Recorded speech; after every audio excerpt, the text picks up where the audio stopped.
မင်္ဂလာပါနွယ်လေးဟာမိတ်ကကြိုဆိုပါတယ်ဒီနေ့ထိုးပြမှာကတော့ဒီကနှင်းစီပွင့်အကြီး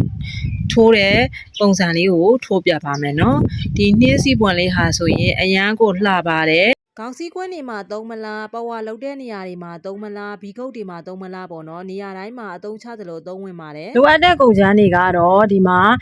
မက်ကော်တွင်4 ply ဒီအမဲဘတ်လေးကိုသုံးပါမယ်ပြီးတော့အဆိုင်ကတော့ 3.0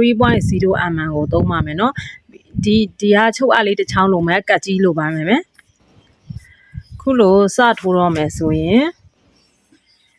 အရင်ဆုံးစလစ်နော်လေးလုပ်ပါမယ်စလင်းတော့လေးလုပ်လိုက်မယ်စလင်းတော့လုပ်ပြီးလို့ရှိရင်ချိန်လေးကထိုးပါမယ်2 3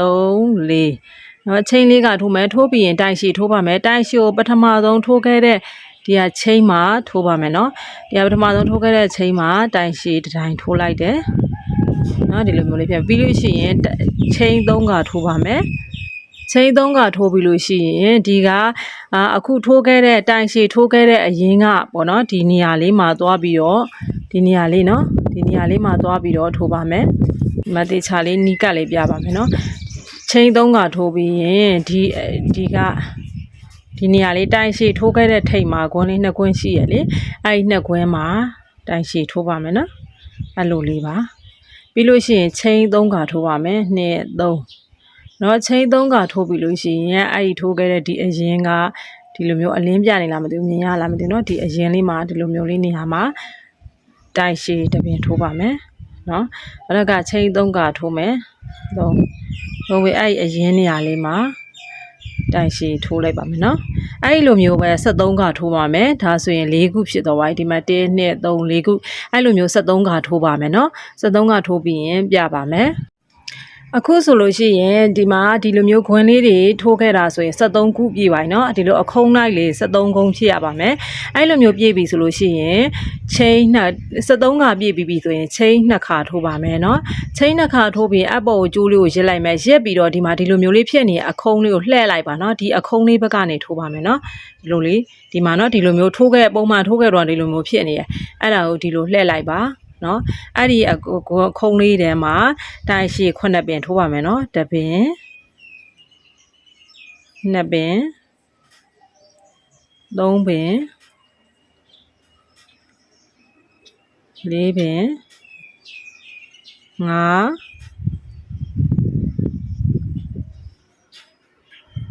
5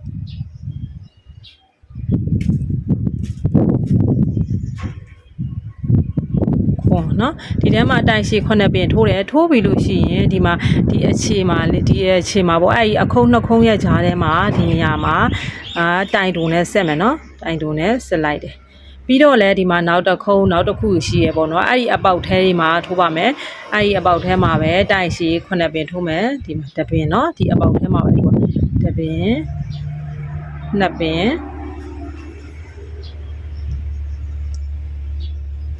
3ပင်4ပင်5ပင်6ပင်9ပင်နော်အဲ့လိုမျိုး9ပင်ပြီးပြီဆိုလို့ရှိရင်ဒီအရင်မှာပေါ့ဒီအခုံးတစ်ခုနဲ့တစ်ခုကြားထဲမှာဒီအရင်လေးမှာတိုင်တုံနဲ့ဆက်ပါမယ်နော်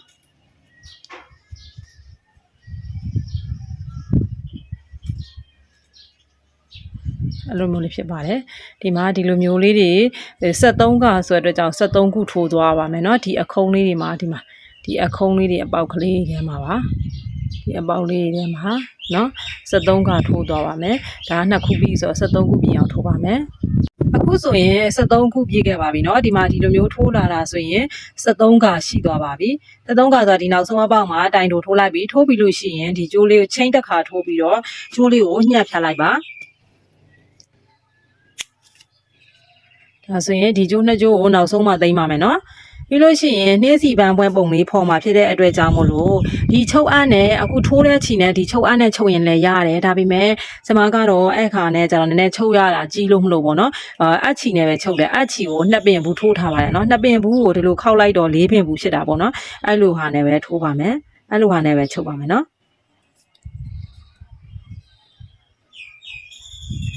ဒါလေးနဲ့ချုပ်မယ်ချုပ်တဲ့အခါမှာဒီမှာဆိုရင်ဒါအစထိုးခဲ့တဲ့ပဲเนาะဒါစုံတဲ့ပဲအစထိုးခဲ့တဲ့ဘက်ကဒါထိုးခဲ့တဲ့အလှပဲလို့ခေါ်ပါဘောဒါမလှပဲအဲ့ဒီမလှဘက်ကနေလိမ့်ပါမယ်เนาะဒီလိုမျိုးပွင့်ဖက်လေးကခုံလေးဖြစ်တဲ့ဘက်ကနေပဲ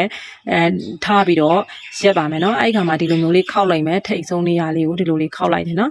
ခောက်လိုက်မယ်ခောက်ပြီးလို့ရှိရင်အဲ့ဒီနေရာလေးကိုဒီမှာအချီလေးနဲ့အဲ့ဒီနေရာလေးကိုအလဲအားဟာလေးကိုပြုတ်မထွက်အောင်ပေါ့နော်ဒါလေးကိုဒီညဒါကတော့ကိုနှင်းစီပွဲလှသလိုပုံသွားမှာနော်အဲ့လိုမျိုးလေးချုပ်လိုက်တုတ်လိုက်တယ်ပေါ့နော်နှစ်ခါလောက်တုတ်လိုက်မယ်နော်ခိုင်အောင်နှစ်ခါလောက်တုတ်ပါမယ်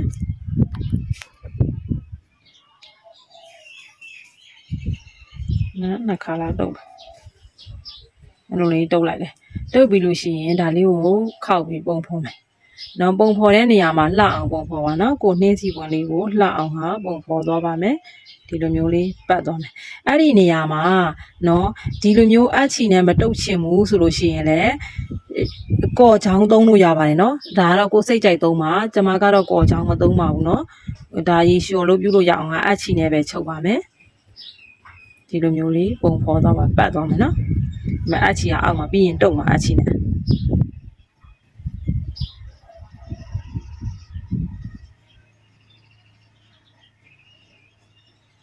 စိတ်ရှည်ရပါတယ်ဟမ်းမိတ်လေးလောက်တဲ့အခါမှာလေစိတ်ရှည်မှလှပါမယ်နော်စိတ်မရှိရင်တော့မလှပါဘူး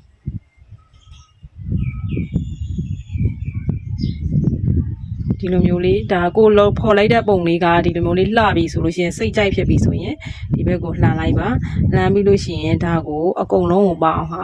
အချီနဲ့ချုပ်ပါမယ်နော်ဒီလိုမျိုးလေး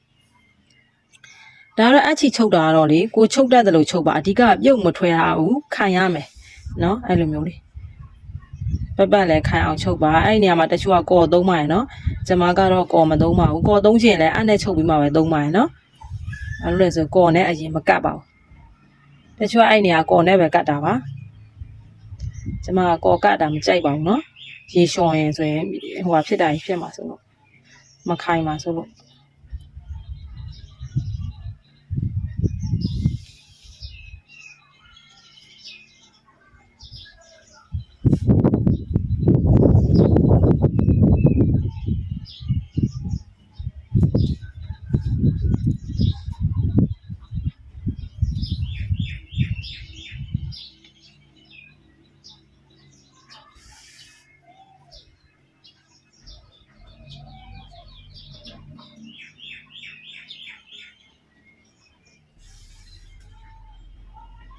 ဒီလိုမျိုးလေးဖြစ်အောင်ဟာချုပ်ပါမယ်နော်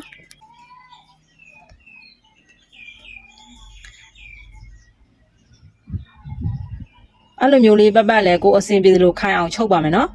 ကိုစိတ်ကြိုက်ချုပ်ပါဒီလိုပုံစံမျိုးလေးအခုဆိုရင်ဒီမှာအချီနဲ့ချုပ်လို့ပြီးပါရင်နော်နည်းနည်းအလင်းပြန်နေလားမသိဘူးအချီနဲ့ချုပ်လို့ပြီးနော်ဒီမှာနဲ့အလင်းပြနေလို့ပြအချီနဲ့ချုပ်လိုက်တဲ့အခါမှာဒီလိုမျိုးလေးအဲ့ဒါဆိုရင်ဒီနောက်မှာဒီမှာကြိုးစားလေးနှစ်ဆကြံခဲ့တယ်အဲ့ဒီကြိုးစားလေးကိုဒီထဲမှာသိမ့်လိုက်ပါနော်ဒီအနှင်းစီပွန်ထဲကိုထိုးပြီးတော့ဒီချုပ်တဲ့အက်ကလေးနဲ့ဒီထဲကိုသိမ့်လိုက်ပါနှစ်ဆလုံးသိမ့်လိုက်ပါနော်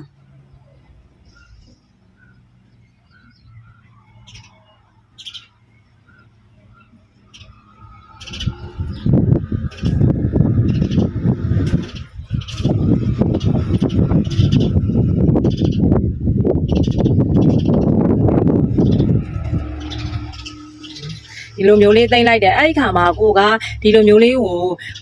ကော်ကတ်တဲ့အနီးလေးလည်းပြမယ်နော်ဒီမှာဒီလိုမျိုးကော်ချောင်းလေးဒါဆိုကျွန်မကော်ချောင်းတော့ရှိရတဲ့အတိုင်းမသုံးပြတော့နည်းနည်းဖုံအောင်တက်နေဒီကော်ချောင်းလေးကိုမီးနဲ့ရှို့လိုက်ပါရှို့ပြီးတော့ဒီအခုပြောသလိုဒီလိုပတ်ခဲ့တဲ့နေရာကြီးမှာထပ်ပြီးတော့ကော်လေးနဲ့ထပ်ပြီးတော့လိုက်လို့ရပါတယ်နော်အဲ့ဒါတော့ကိုစိတ်ကြိုက်ပါကော်နဲ့လိုက်လို့လည်းရတယ်ဒါကတော့အချီနဲ့ချုပ်တာလည်းလုံးဝမပြုတ်ထွက်ပါဘူးနော်ချုပ်တဲ့နေရာမှာတော့ကွာသေးချာလေးတော့ချုပ်ပါနော်နည်းနည်းအလင်းပြန်နေလို့ဒီမှာနှင်းစီကွန်နဲ့လှရနော်အဖြူကွန်လေးနဲ့ထိုးပြထားတယ်အယောင်တောက်တာအနီးတို့ပေါင်းနဲ့ဆိုရင်မမြင်ရမှာဆိုလို့ထိုးတဲ့အခါမှာလေအဲ့ဒီနေတိုင်ဖြစ်ပါတယ်အဆင်ပြေကြပါစေเนาะဒါကရင်တိုးတို့ကက်လက်ခေါင်းစည်းကွင်းတို့မှာတက်တဲ့နှင်းစီအပွင့်ကြီးစိုက်ပါเนาะတကယ်လို့ကိုကဓာတ်တွေကြီးကျင်တယ်ဆိုရင်73ကမကောင်နဲ့14က15ကကိုစိတ်ကြိုက်ထိုးလို့ရပါတယ်အဆင်ပြေပါသေးတကယ်လို့သိချင်တာတခုရှိရဆိုရင် comment မှာမှန်းခဲ့ပါ